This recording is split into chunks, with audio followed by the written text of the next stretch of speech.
from the ashes you have broken every curse.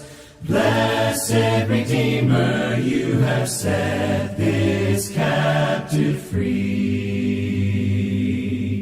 Lord, I can't help but sing. Faithful you are, faithful forever you will be. Faithful you are. All your promises are yes and amen. All your promises are yes and amen. I will rest in your promises. My confidence is your faithfulness. I will rest in your promises. My confidence is your faithfulness. I will rest in your promises. My confidence is your faithfulness. I will rest in your promises. My confidence is your faithfulness. Faithful you are,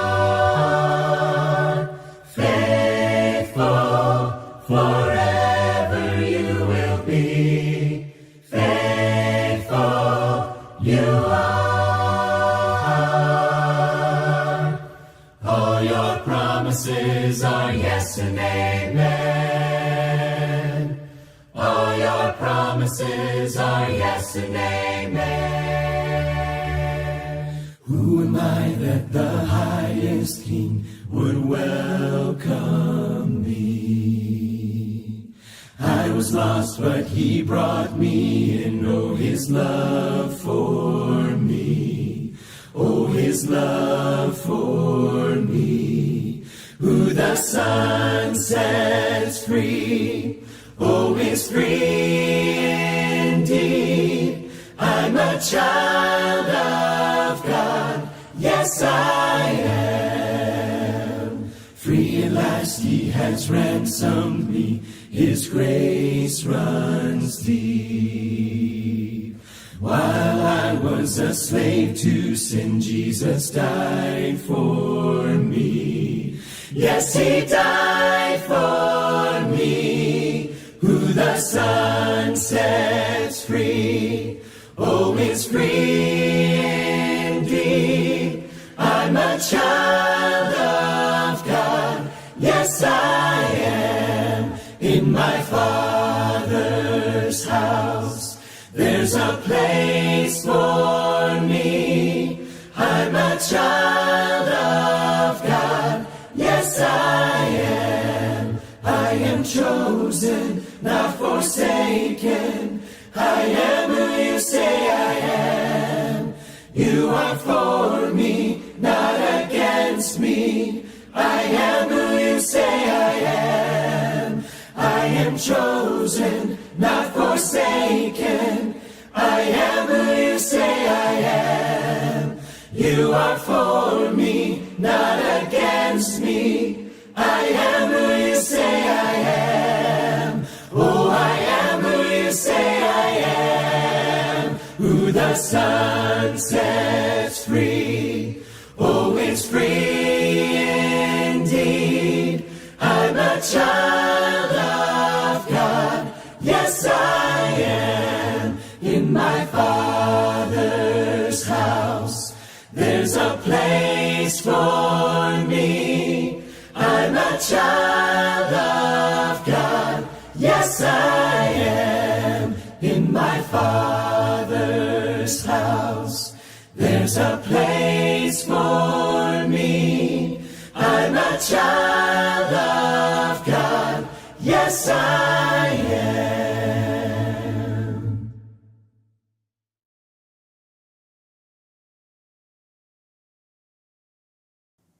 Welcome to a new Bible study series. With this lesson, we'll begin a new series entitled, How Does It All End? There are various names for these kinds of studies. You might have heard of the term eschatology or end times or something of that nature. But we're going to spend some time together in the Scripture looking to see what God says about how everything comes to an end. So the topics will include such things as, when does the end happen? What are the signs? What about the rapture? What about the tribulation? Is there a millennial reign? What happens on Judgment Day? What happens to the earth? Will the earth be completely destroyed or will it be renewed? Will we live in some sort of new earthly paradise like Adam and Eve lived in Eden? Or is it going to be in a more spiritual heavenly realm? There are a lot of really interesting questions that we're going to explore together. I do want to offer a word of encouragement. I'm going to do my best not to get down in the weeds too far where we lose track of the reason why the Bible gives us information. It is a fascinating thing to try to answer some of these questions, but right out of the gate, we need to admit that whatever or whenever we're having this conversation, that we're going to pretty quickly get to the limitation of Scripture, because once you move outside of time, once you move outside of the universe as we know it or as we experience it, then sort of all bets are off as far as human ability to reason. So, for example, a quick example would be, is there really gold on the streets of heaven? Well, that's a spiritual place described by John using human language, and so it's unlikely you're going to want to go to heaven and break off a chunk of the street, take it to the bank, and invest it. So we'll point out those kinds of things, and we'll try to notice those kinds of things. The other thing that we sometimes can get distracted when we get into end times, it's almost like we start looking for secret knowledge, or like the secret decoder ring that'll unravel or open up things to us, and we'll have special knowledge about the when, and we'll address that probably in the very next lesson. But the real emphasis, it seems, that the Bible is giving to us, and certainly Jesus talks about, it's really not about the when, it's about who. It's not about knowing when it happens, but it's about knowing who the Lord is, so that whenever that time comes, we are assured and are excited, and it is a time of celebration rather than despair or fear. So that will always be the theme that we will look for, is how this encourages us. Even if we spent a lot of time, as sometimes can happen, well, this is exactly what this figure means in this prophecy and that back then and then now and in the future, we can kind of lose track of, this is about living in Jesus, so that whenever, however, and whatever, it's all good. So really, we could probably go with a better title, so much of how does it all end, when probably typical cultural interest is when does it all end. We're going to talk about how it all ends, and really, we should be talking about why it all ends, or even in whom. So in the process of those subjects, we'll take it sort of on a topical basis. Like I said, the Judgment Day, the rapture, the tribulation, the resurrection, all those sorts of interesting topics. But that will take us into a lot of different scriptures. And so we're going to be in the book of Daniel, in the book of Ezekiel, the minor prophets. We'll certainly be in Revelation. We'll be in the Gospels. We'll be in some of Paul's writings. And so it won't quite be a book study. And so we'll point that out and sort of issue a warning from time to time that we're looking at certain blocks and not the entire book or the entire context. So we'll do what we can to go through the scriptures and pursue this most interesting topic and keep things balanced as the Lord would intend. So I invite you to open your Bibles as we begin this conversation in Matthew chapter 24. I'll do my best to be honest with you about my biases and kind of where I'm coming from, because our perspective is certainly going to influence how we understand symbolic scriptures. We're not talking about the black and white scriptures, the thus saith the Lord, or 2 + 2 is 4, but more of some of the images and some of the analogies that we'll get into in some of the apocalyptical type of literature, or the figurative kind of language that we run into in some of these conversations. So let me tell you from the beginning that Matthew chapter 24 is my guide star. It is the standard that I use when I'm having this conversation or I'm studying any other scriptures. This is for me the standard that all other interpretations are measured against. Now, the reason why I say that is, for example, if you were to say the same thing about a particular chapter, let's say in Revelation or maybe one of the later chapters of Daniel, when you're in a lot of figurative language, that's pretty challenging to nail it down or to be real clear about it has to be this and nothing else. So I would prefer, and I believe it's wise, to use those scriptures that are much more literal to help us understand some that seems to be a little more figurative versus trying to do things the other way around. So in Matthew chapter 24, we're in the Gospels. Jesus himself is talking as recorded by Matthew, and we'll get some of the parallels. We'll consider Luke as well as he records this same conversation. And what's really helpful about this chapter is that Jesus is actually answering a direct question from the disciples.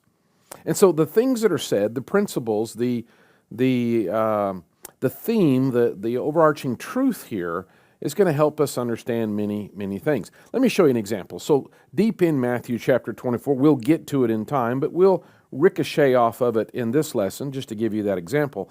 So we could really spend a lot of time, there's folks who do, looking at certain numbers in the Old Testament, looking at expressions in some of the prophets, taking some pieces maybe from Isaiah and Ezekiel, a little bit of Daniel, and trying to figure and then add some things, and all of with the interest of when is the end going to come. There's been a couple times in my lifetime already that I have seen that sort of take hold, sort of goes along with the idea of disasters. I mean, you have the man-made kind of thing, the Y2K, when we hit 2000, all the computers crash. That may be ruining our day, but that doesn't mean it's the end of the universe. Could even be a blessing in some cases. But there was the end of the Mayan calendar, and that probably meant the end of time. But even then, that wasn't from a theological kind of perspective. That was just, you got the Mayan calendar, and it must mean something.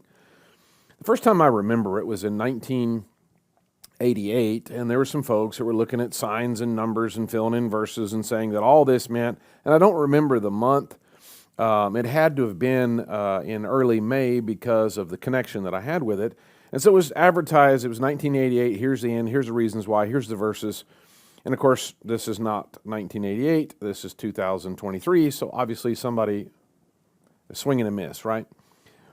The reason we were kind of halfway excited about that possibility is that particular date was the date of our Greek final for second year Greek when I was in college. And so we were obviously really hoping the Lord would come and spare us from such judgment. Turns out he didn't come. Turns out we had to have the final, and our instructor even said, you know, y'all obviously missed the rapture and the judgment, so you are the sinners that remain, so here's your test. We didn't have the guts to say, aren't you here too? We just took our test and tried to survive. So when you spend a lot of time trying to think of, okay, here's the when, here's the date, the first thing we got to ask is why? I mean, there's curiosity. Okay, that's fine. But other than that, what difference does it make when it comes, as far as needing to know a particular date? The only one I can think of is, well, so that way you can get your house in order. It's sort of like, do you want to be told? Would you want God to give you, or through a doctor or medical science, whatever, to give you the date of your expiration? Like when you buy food, best to buy on this date, expiration date. Do you want an expiration date? Do you want to know? Well, kind of, but no. So to spend a lot of energy and a lot of fussing and potentially discredit oneself or the use of scriptures to try to find a date when, okay, so it's 100 years from now. Well, that doesn't do me any good because we all have our own end, right? We're all going to die sooner or later, and so we're all going to have our own end. So that's really what we need to be prepared for. So in chapter 24, verse 42, Jesus gives us the reason for this teaching, the reason that he's answering the disciples' question, and then thus the reason why the Bible talks about end times or how does it all end. He says in verse 42, it's the big therefore. So based on this whole conversation, which we'll back up and explore together, but therefore be on the alert, for you do not know which day your Lord is coming. So the reason to have this study is to be prepared, to be alert, so that when the end comes, we're ready, not so that we can be on the alert and get things right at the end, but rather we live in a way where we are prepared. And he uses the example of how a thief breaks into the house when no one knows he's coming. Verse 44, for this reason you also must be ready, for the Son of Man is coming at an hour when you do not think he will. Now that's what Jesus says, which means if I spend a lot of time with, okay, here's the date, here's the time, then it would be at odds with what Jesus said. He said he won't come when you think he will. So the argument could have been made in whatever that date was in early May of 1988, that was the one day for sure we knew that he wasn't coming because that was the day that people thought he would. You'll notice in verse 36, Jesus says, but of that day and hour no one knows, not even the angels of heaven, nor the Son, but the Father alone. For the coming of the Son of Man will be just like the days of Noah, and he'll talk about how it's a surprise, as he mentions in verse 42. So it seems to me that what Jesus is saying is that no one on earth knows, angels don't know, and that he didn't even know in the flesh. Now, what that sounds to me like is as soon as I try to make a claim, this is when Jesus comes, that I'm claiming knowledge that even Jesus didn't have upon the earth. That seems to be misguided, at the least, to claim to have more knowledge about the Father's will and purposes than Jesus did. That's not something I'd be real comfortable with. So the emphasis won't be on trying to find the when, but rather building a relationship with the who, that is Jesus Christ, so that whenever the end comes and how it does, it's a day of celebration. It's the best thing that's ever happened to us versus the worst imaginable calamity that could ever be conceived. Okay, so let's go back to the first of the chapter, and we'll get just a little bit down this road. So Matthew 24 is, for me, the guide star to this entire conversation. So whatever I'm going to see in the book of Daniel, whatever I might understand from Ezekiel or from Revelation or from the Gospel of Luke or any other application, obviously it has to fit with what Jesus says. Truth always is compatible with truth. If there's some kind of disconnect, some kind of jar, some kind of disagreement, I've got something wrong. So in Matthew chapter 24, here's how this whole conversation starts. In the opening verse, Jesus comes out of the temple.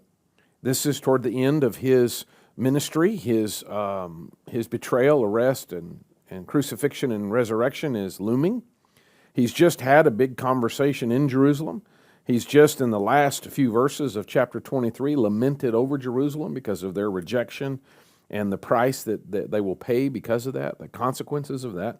So he's coming out of the temple, verse 1 of chapter 24. He's going away when his disciples came up to point out the temple buildings to him. Jewish pride, not necessarily in an ugly way, but this is their identity. It's the temple. It's where they worship God in the various feasts that are required. It's where the priests serve. It's where the sacrifices are made. It is their centerpiece where God's presence dwells among his people. I mean, God's the one that told them to build it. So this is a big deal in a way that I think most of us probably can't imagine. There's just so much identity connection for the Jews. Now, as they're standing there, this temple's being rebuilt. Unfortunately, since Solomon's original temple, the thing has been torn down and rebuilt several times because the first thing that invading armies do is tear down the temple because it is a part of the Jews' identity. So when the disciples point out the temple to Jesus, Herod is currently remodeling and reconstructing and building onto the temple and has been doing so for several decades. So this is a long process, and it will continue for several more decades. So they point out the temple, and he says, "Do you not see all these things?" Well, there's the first hint that he doesn't see things the way they do. "Do you not see all these things? Truly I say to you that not one stone here will be left upon another which will not be torn down." Buzzkill, where the Jews would have been like, "Isn't this nice? Someday it's going to be amazing. Imagine when this is done," or whatever they might have specifically been saying about it.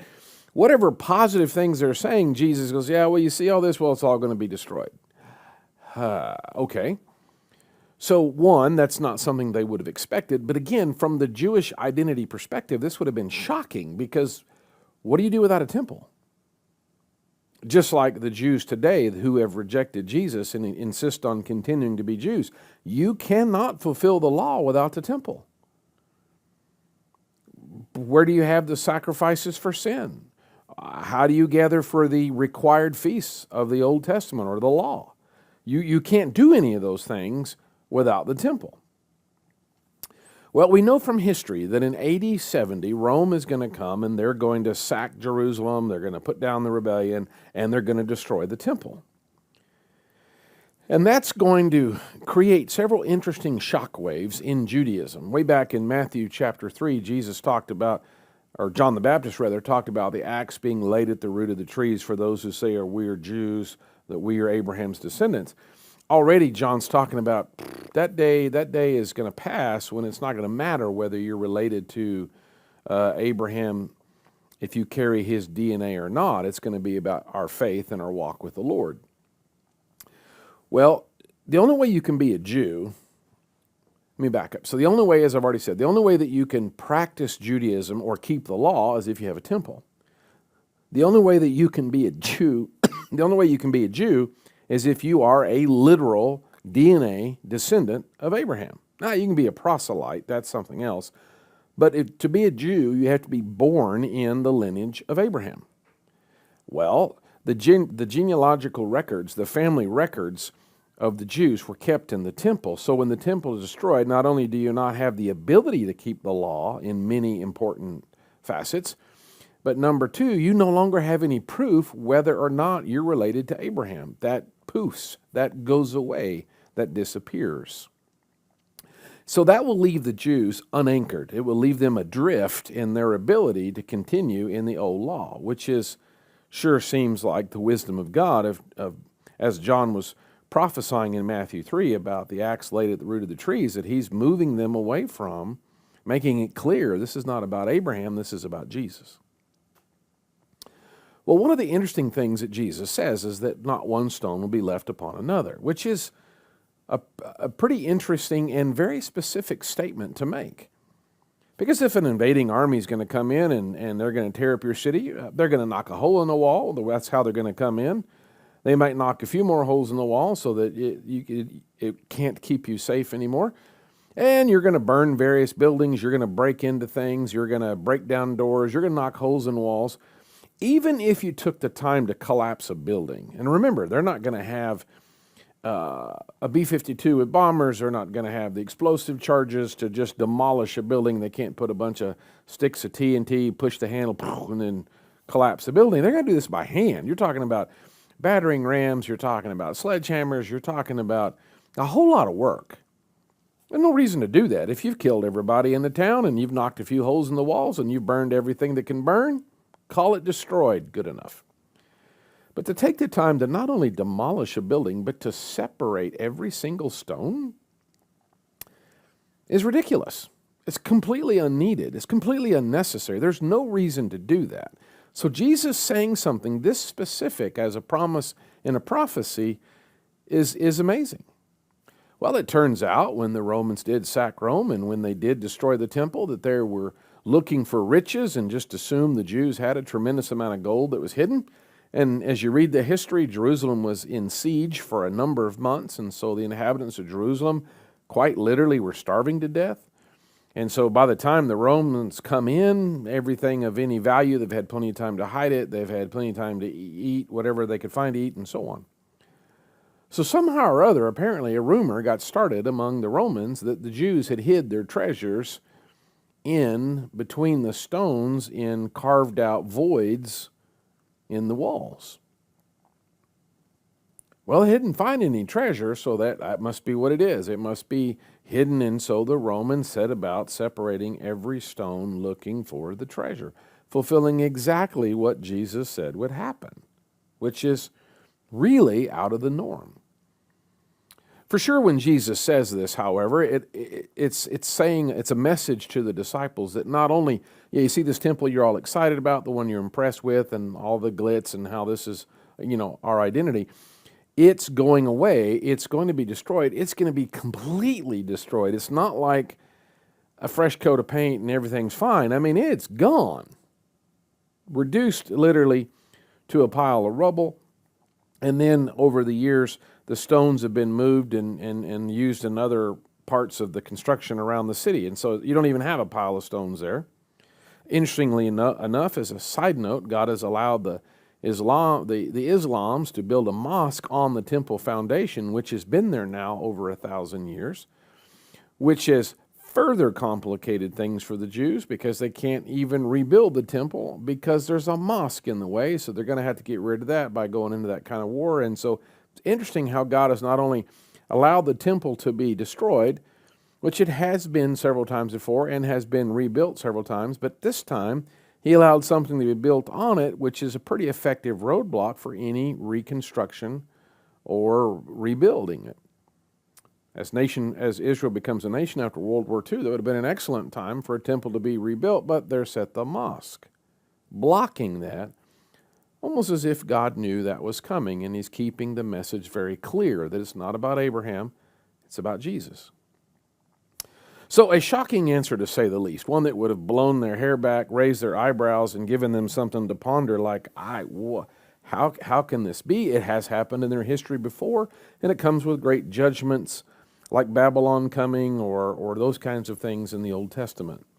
Well, obviously it's something that stays on their mind because in verse 3, as he was sitting on the Mount of Olives, the disciples came to him privately, and they said, "Tell us, when will these things happen, and what will be the sign of your coming and of the end of the age?"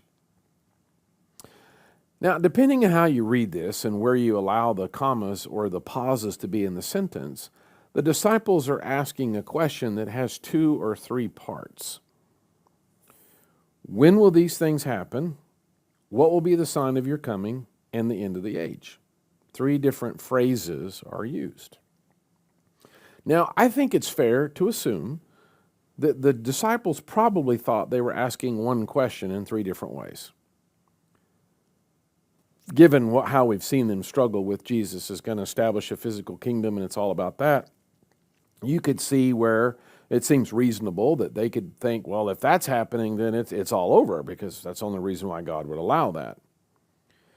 Because of the space of history, because you and I live almost 2,000 years after the Roman destruction of the temple, we know, in fact, there's at least 2 parts. That is, there's the destruction of the temple and the end of time.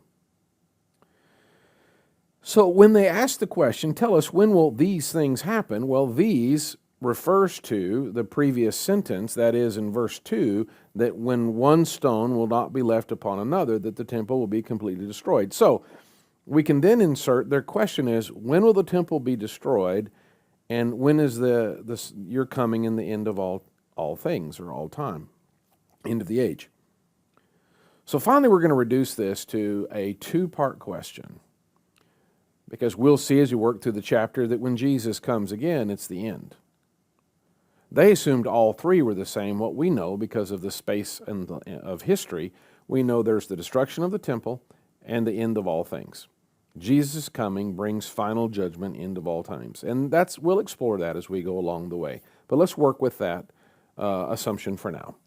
2-part question: the destruction of Jerusalem, which involves the temple, and the end of all things, or final judgment, or Jesus' second return. 2 things. So they ask him that, and of course, they don't have the historical perspective we do, and they're certainly amazed the temple could be destroyed. And so Jesus begins to answer. So remember, Jesus is always answering a 2-part question. Maybe it was 1 part in their mind, don't know, but we know that it's a 2-part question, certainly because of the space of history. So Jesus answered and said, "See to it that no one misleads you." Isn't that interesting? They want to know about end things, and the first thing Jesus says is, don't be misled. Now, why? Keep that in mind as we go along in the chapter, and you'll see again why this is a touchstone passage for me for this conversation.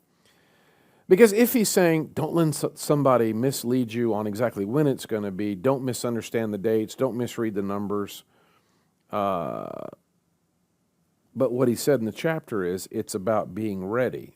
That's why he doesn't want us to be misled. That's the point and the theme that Jesus gives us in verse 45 when he says, Who then is the faithful and sensible slave whom his master put in charge of his household to give them at their proper time? Blessed is that slave whom his master finds so doing when he comes.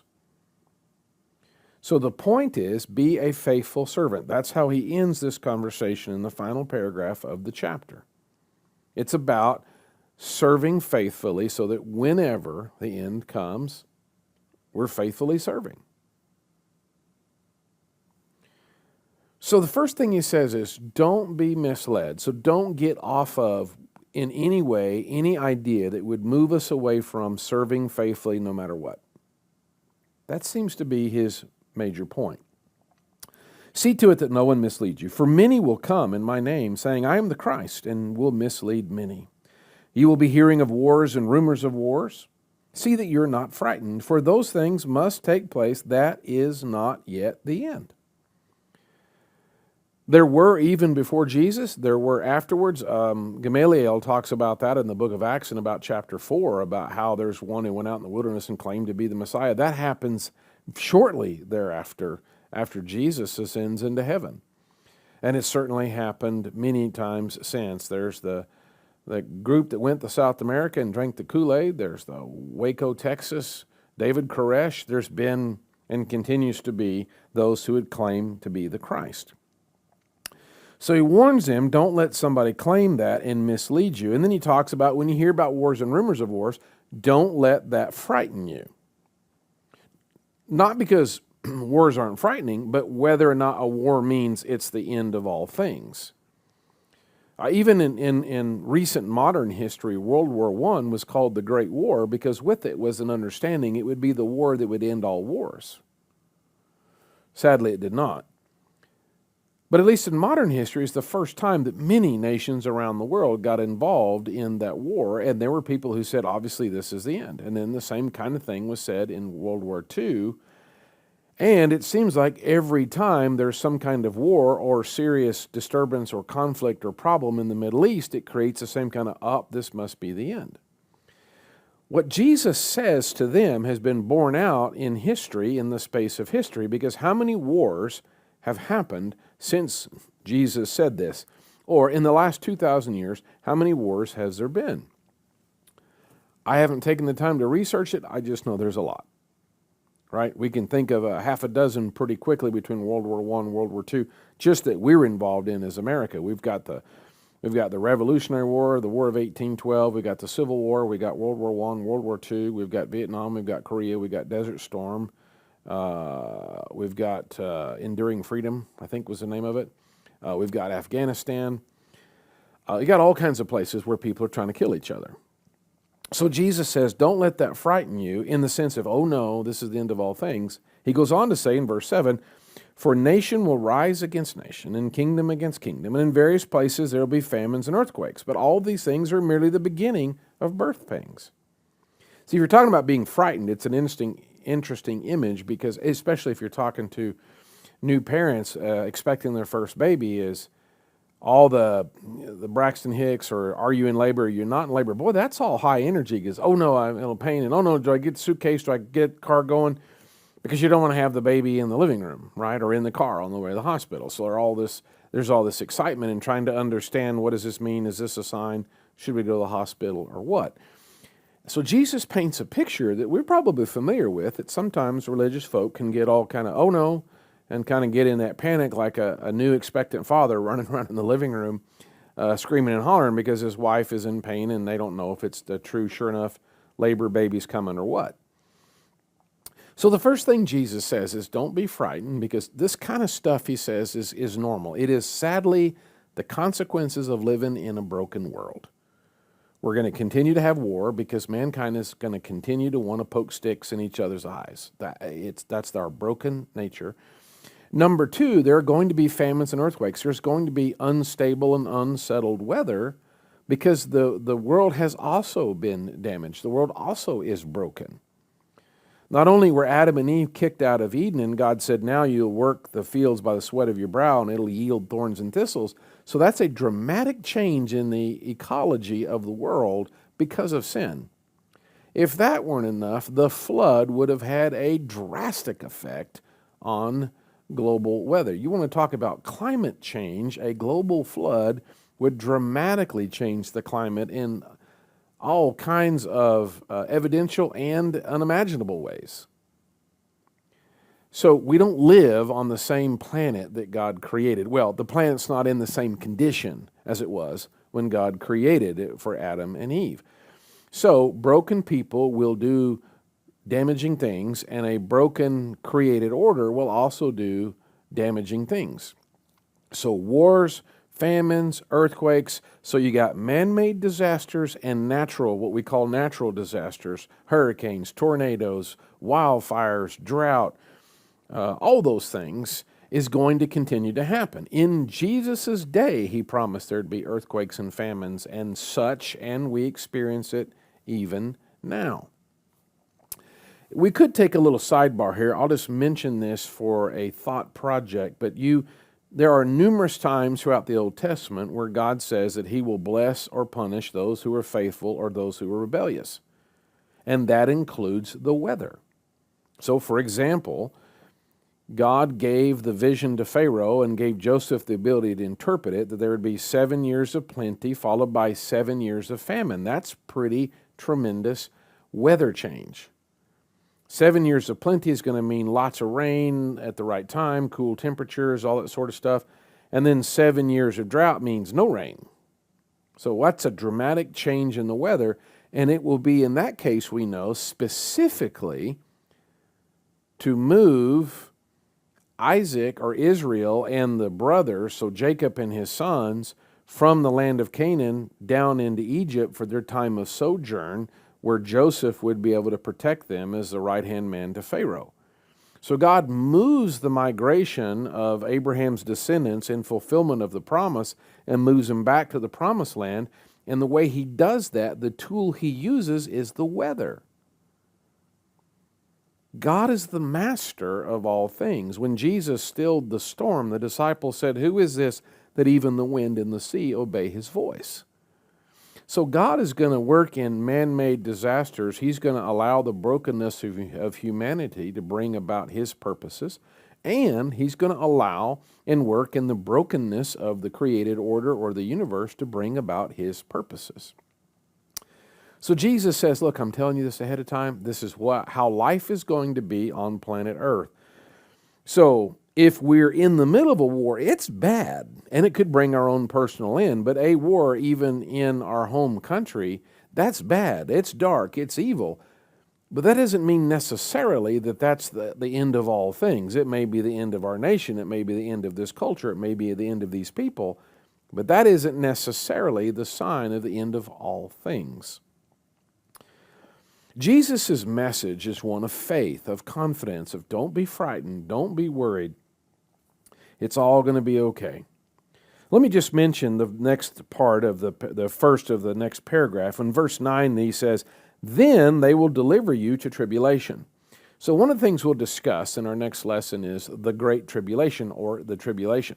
It's pretty common. It's a common idea among what's called evangelicals, which is kind of a word for non-Catholics who follow Jesus and try to make the Bible their standard. Mind you, it's a really broad term, but most of our friends that we have are going to have some kind of view of a tribulation, some special period time of sufferings, things get really evil, things go bad, and so on. And then depending on who you're talking to, they're either post-millennial or premillennial, and what that means is there's going to be a rapture before or after, and maybe 1,000-year reign on earth. You might have heard some of these ideas. We'll work through them. But the idea of tribulation, let me just give you this real quick. He says, then they will deliver you to tribulation. He doesn't say the tribulation. He says tribulation. But kind of hang on that word. So flip over to John chapter 10. John chapter 10. And Jesus talks about tribulation in this case.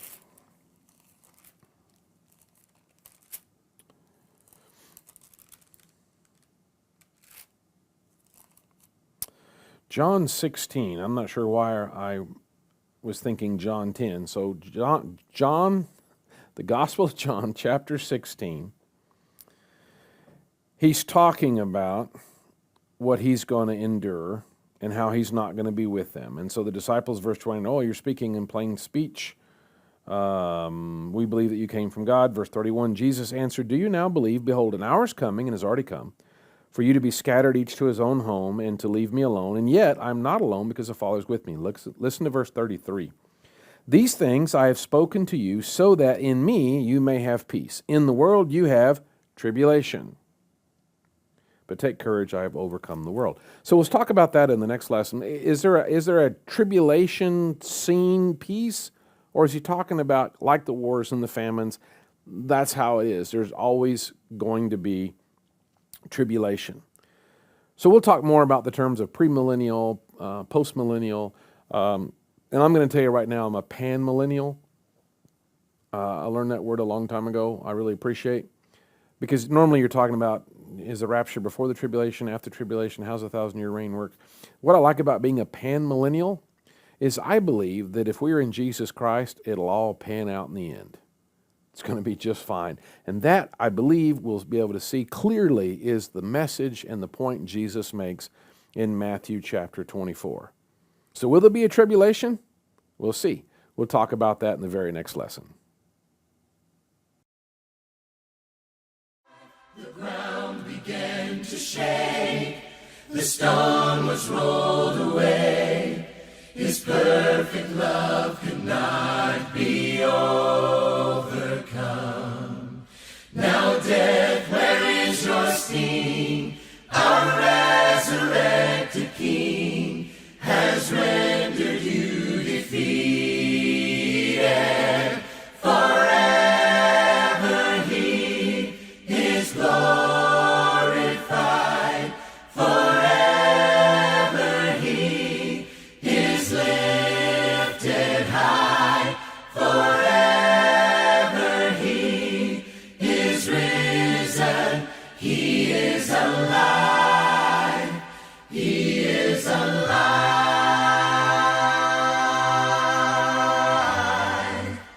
We sing hallelujah.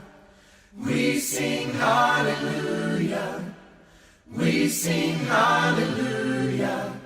The Lamb is overcome. We sing hallelujah.